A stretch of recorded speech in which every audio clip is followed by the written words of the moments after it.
Buonasera e ben ritrovati. La città che vorrei prosegue il suo viaggio in vista dell'appuntamento elettorale dell'8 e 9 giugno, quando anche noi vittoriesi saremo chiamati alle urne ad eleggere il nuovo sindaco della città. Dopo aver dato spazio ai 4 candidati sindaco, ora prosegue il nostro viaggio facendovi conoscere le liste che sostengono i vari candidati sindaco. E come avevo anticipato in chiusura della precedente puntata, in ottica di par condicio abbiamo deciso di assegnare a ciascuna coalizione 2 ore di tempo per presentare le proprie liste, 120 minuti che saranno suddivise in base al numero delle liste di ciascun candidato. E come per le puntate dedicate ai candidati sindaco, diamo anche modo in queste puntate di presentazione delle liste di intervenire da casa con un SMS o un WhatsApp al numero che come sempre vedete in sovraimpressione, che è il 348 21 11 373. Iniziamo stasera con la lista civica Mirella Bagliana Sindaco, che è una delle 5 liste che sostengono Mirella Bagliana. Quindi vi presento subito gli ospiti di questa sera. Buonasera a Laura Ceccarini. Buonasera a tutti. E ad Enrico Padoan. Buonasera a tutti, grazie. Abbiamo a disposizione 24 minuti per parlare con i rappresentanti della lista civica Mirella Bagliana Sindaco, quindi iniziamo subito. Laura, chiedo a lei, perché avete deciso come lista di sostenere Mirella Bagliana? Allora, va precisato che questa lista civica è una lista scelta da Mirella, quindi lei personalmente ha contattato ognuno di noi. Perché ci conosce personalmente e perché questa lista vuole rappresentare in qualche modo Mirella, i suoi valori, i suoi ideali, il suo modo di operare, il suo modo di essere. Quindi se andiamo a guardare le varie persone che la compongono possiamo scoprire tanti piccoli pezzetti di Mirella e quindi di scoprire un po' anche com'è fatta lei. Quindi nel mio specifico conosco Mirella per l'associazionismo legata al mondo dello sport, del basket, ma poi ci siamo trovate in tantissime manifestazioni e riunioni, assemblee, insomma, che trattano di temi soprattutto sociali. E perché ho deciso di dire di sì a Mirella? Perché è una persona onesta, corretta e credo che Vittorio Veneto in mano sua possa davvero fare delle cose giuste e grandi. E, ognuno di noi ha risposto pienamente cosciente della responsabilità di questo ruolo, della gravità anche insomma di questo impegno.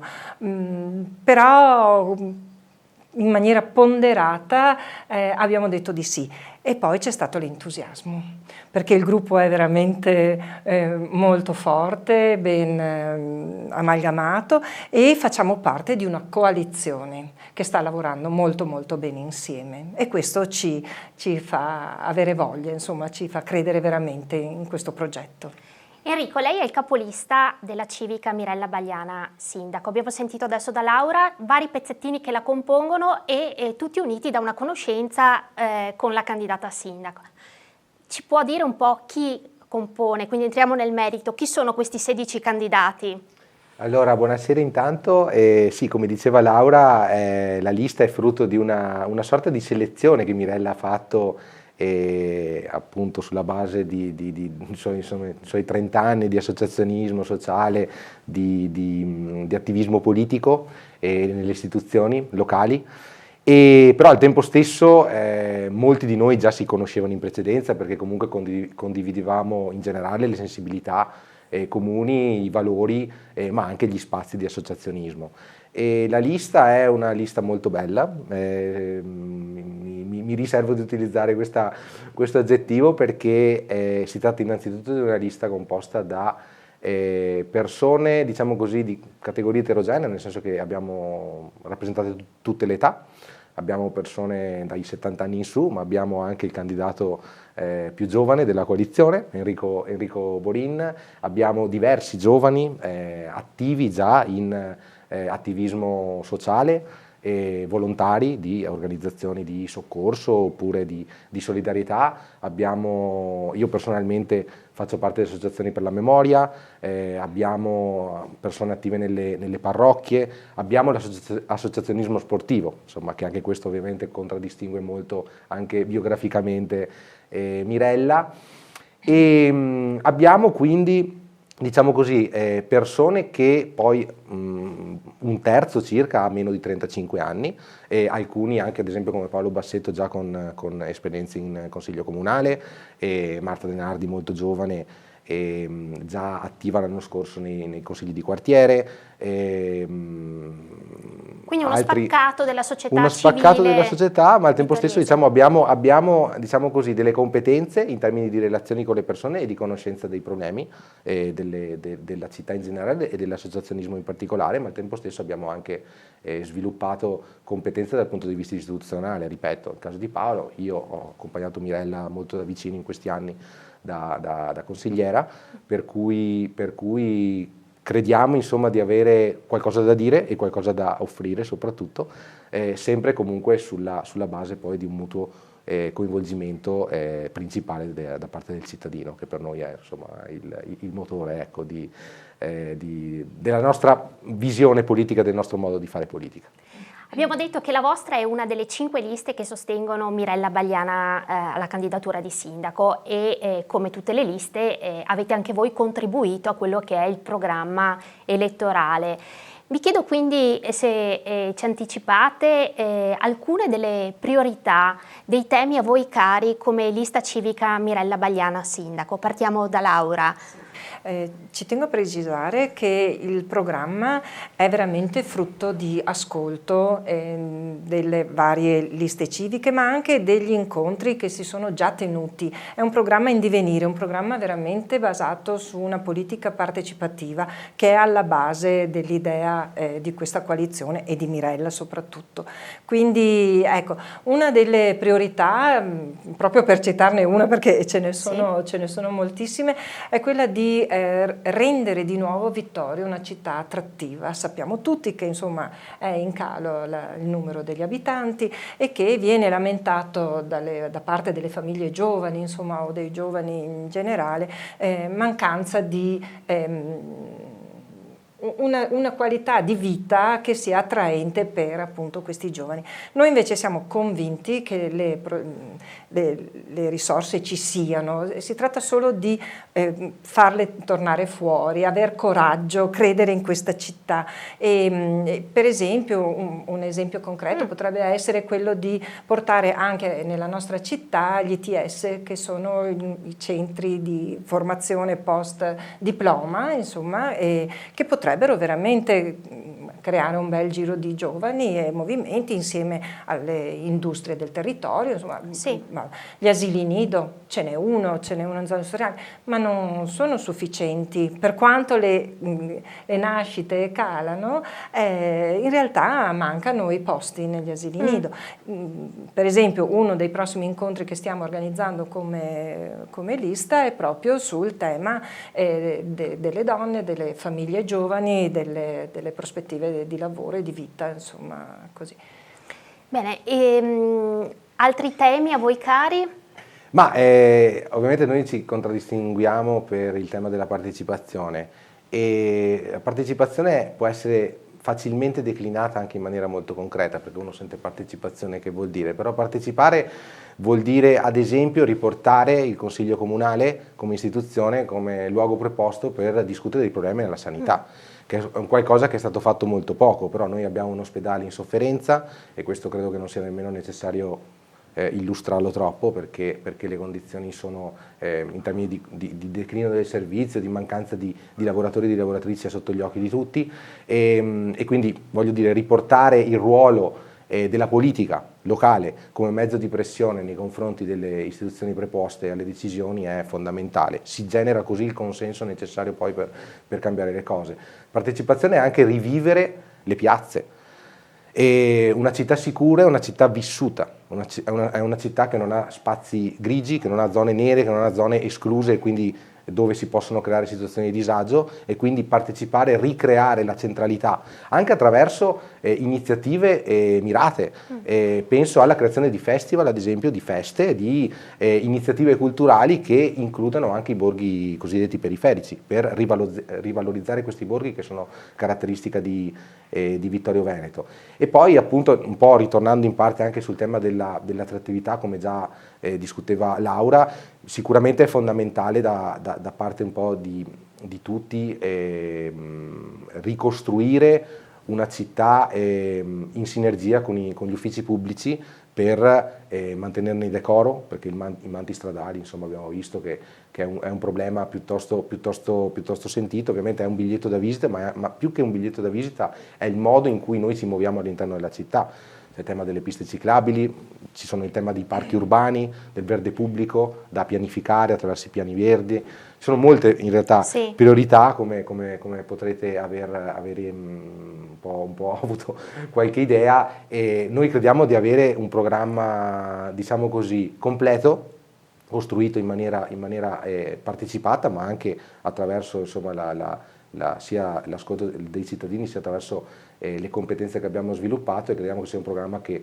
si occuperà a 360 gradi della città. Chiudo con il tema dello sport, che è caratteristico anche questo della biografia di Mirella, ma in generale è un mezzo di inclusione fondamentale. Abbiamo delle infrastrutture purtroppo obsolescenti, per cui abbiamo necessità di investire su queste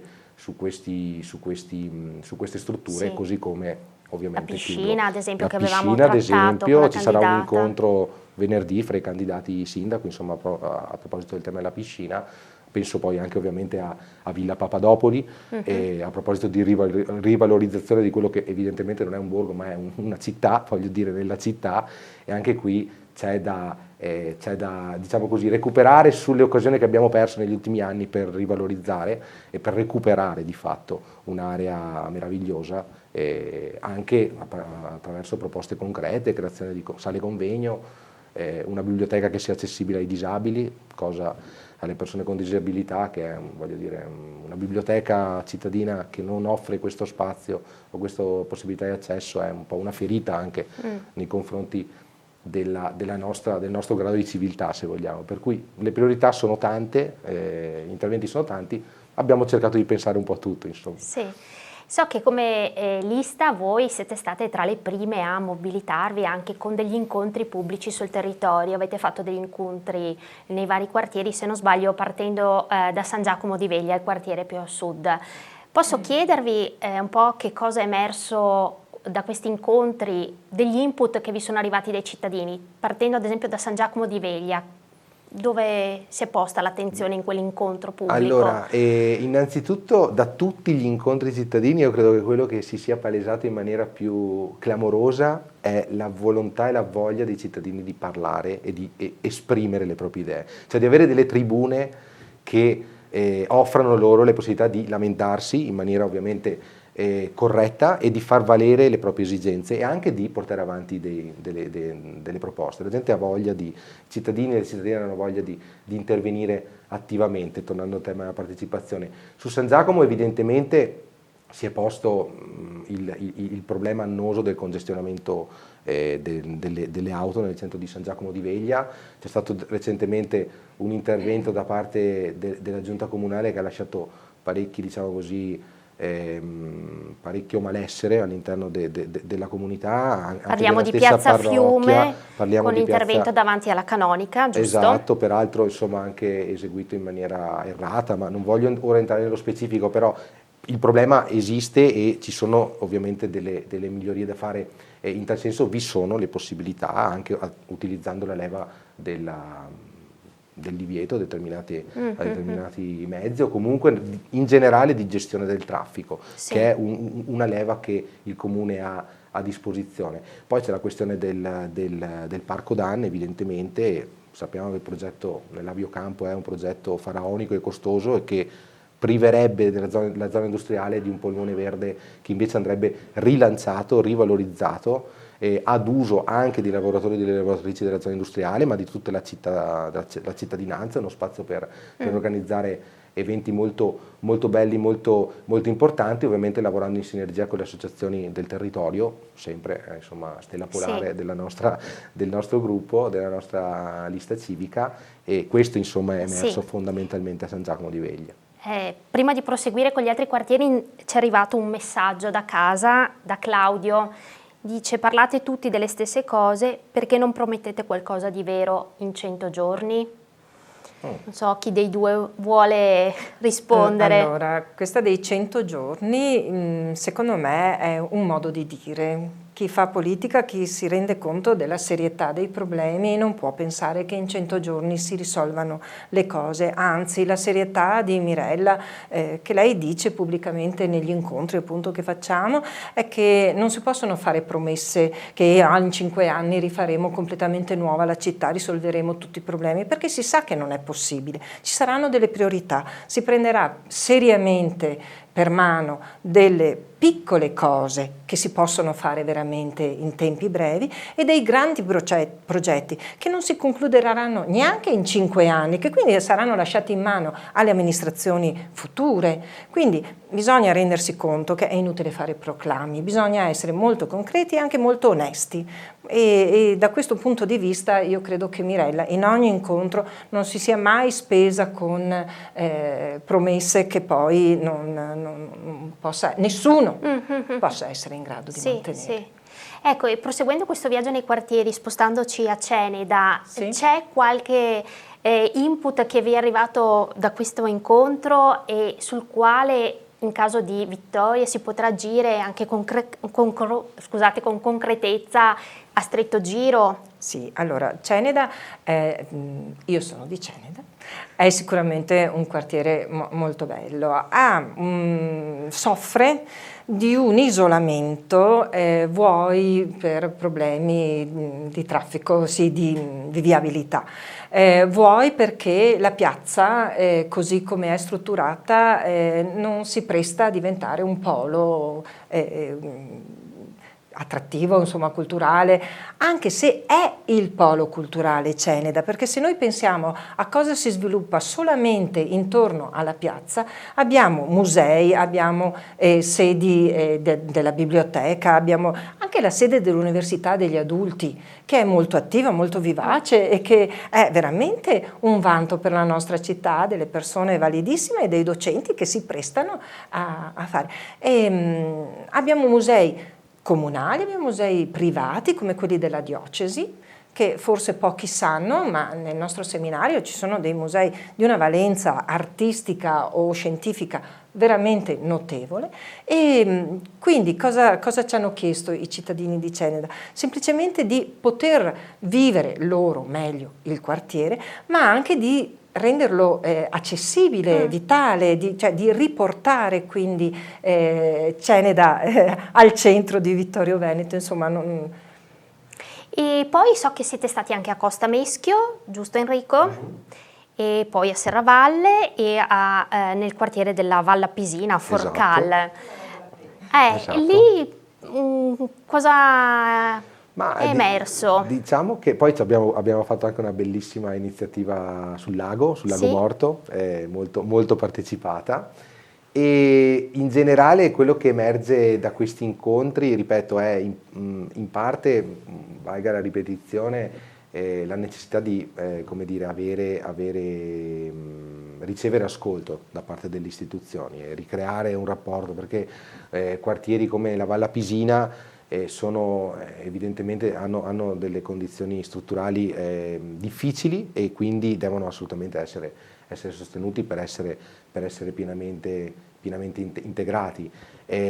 A Costa evidentemente il tema delle piscine è importante, è centrale, ma poi ci sono anche situazioni, c'è l'ospedale, ci sono situazioni anche di viabilità molto problematica, perché insomma via Dalmazia anche qui bisogna agire per favorire la cosiddetta mobilità dolce e quindi cercare insomma di limitare anche situazioni di pericolo che si possono creare. C'è il tema della mobilità urbana, tutti temi che abbiamo sentito e che sentiamo. Comunque volevo anche aggiungere, o meglio continuare sulla linea inaugurata da Laura, a proposito sì, dell'importanza di non promettere cose o progetti faraonici, diciamo così, e di lavorare invece per, voglio dire, le aree di intervento sono tante, su ognuna si può avanzare. Noi abbiamo, ripeto, un programma che tocca questi temi, però evidentemente si tratta anche di un programma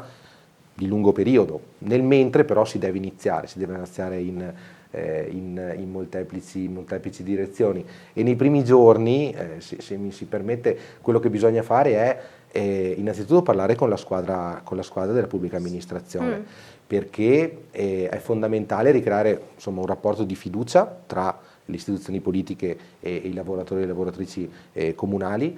È fondamentale capire anche da loro quali sono i problemi nel loro lavoro quotidiano, perché abbiamo un avanzo di amministrazione molto molto elevato, il che purtroppo non è un bene, perché è sintomo del fatto che il Comune non riesce a sostenere i progetti che ha in mente e i lavori che vanno portati avanti. Abbiamo, voglio dire, questa giunta all'inizio dei 5 anni ha portato le imposte comunali sugli immobili al massimo, e ovviamente tenere i soldi in cassa diventa un doppio aggravio per chi ha dovuto sborsare, e quindi è anche una questione di responsabilità nei confronti di tutti i cittadini e cittadine che pagano le imposte, quello di poi essere capaci di restituire in servizi quello che viene chiesto dallo Stato. Abbiamo ancora 5 minuti di tempo, ci arriva un'altra domanda da casa. Che intendete fare della caserma Gotti e poi del complesso ex Maffil? Posso brevemente. Allora, sulla caserma Gotti l'idea è quella di utilizzare quello spazio per portare avanti il progetto del Parco del Meschio. Questo è uno degli aspetti fondamentali, insomma, ed è quindi un progetto anche qui sicuramente di medio-lungo termine, ma che vogliamo. Quindi dare corso a quello che è il finanziamento PNRR, che è già stato avviato. Esatto. L'ex Mafil è un'eredità, diciamo così, molto antica, ovviamente un'operazione che possiamo dire, insomma, senza termini smentita, sbagliata.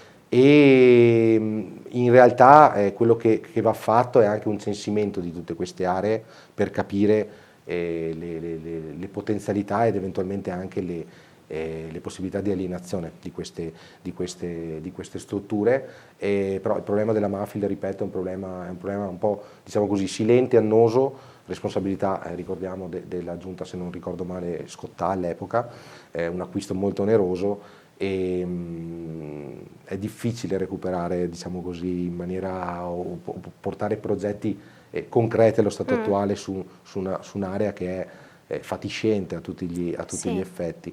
Quindi sicuramente è uno dei tanti, tra virgolette, insomma, faldoni su cui si dovrà intervenire, speriamo, insomma, l'amministrazione a guida Mirella Bagliana, se così decideranno gli elettori, però ripeto, è un immobile su cui bisognerà evidentemente lavorare. Abbiamo detto prima, avete già svolto vari incontri itineranti nei quartieri della città, ma ce ne sono anche dei prossimi in programma. Possiamo anticiparli? Domani, per esempio, la Valle dei Fiori, quindi presso l'azienda Belenda, ci sarà un incontro aperto a tutta la cittadinanza, quindi delle frazioni di Formeniga, Carpesica, Cozzuolo, alle 20:45. Mi pare di sì. Sì, 20:45. Ok.